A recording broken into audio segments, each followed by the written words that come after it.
Kung ikaw ay nagluluto ng langka, gaano kaanghang ang gusto mo dito?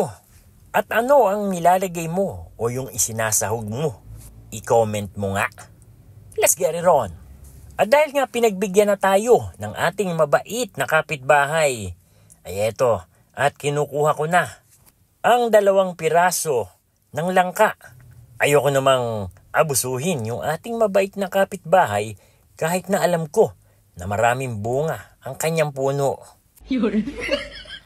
Kaya naman kumuha na tayo ng ating kutsilyo at nilagyan natin ito ng mantika dahil alam naman natin na ang langka ay sadyang madagta. Binalatan na din natin itong ating mga langka. Kaya napaka-importante talaga na lagyan mo ng mantika yung gagamitin mong kutsilyo dito.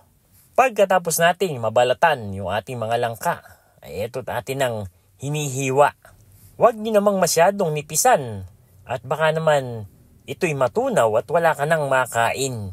Kaya dapat yung tamang kapalang yung ating paghiwa na kagaya nito. At doon nga sa ating paglulutuan, eto, at tayo magsasalang na. Ginuna na natin ang sibuyas. Napakasarap magluto ng langka, lalo na kung libre at bigay ng kapitbahay. Sinunod na nga natin dito ang garlic or yung bawang. At eto na nga ang sinasabi ko sa inyo. 3 lata ng sardinas lang. Saktong-sakto na para dito sa ating langka. Patis black pepper, garlic powder, liquid seasoning. At yung lata ng sardinas ay nilagyan natin ng tubig. At sayang din naman ang kanyang katas na naiwan.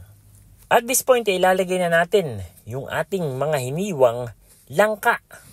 Teka muna nga, sa inyong probinsya, paano ba kayo magluto ng ginataang langka? Alam kong meron tayong kanya-kanyang paraan kung paano pasasarapin ang ginataang langka. Baka meron ka sikreto dyan, i-comment mo na para naman mabasa ng iba. 4 cups ng coconut cream o kakanggata ang ating inilagay na dito.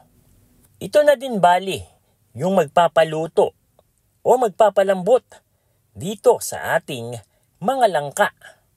At syempre, kailangan nating takpan ito para mabilis maluto yung ating mga langka.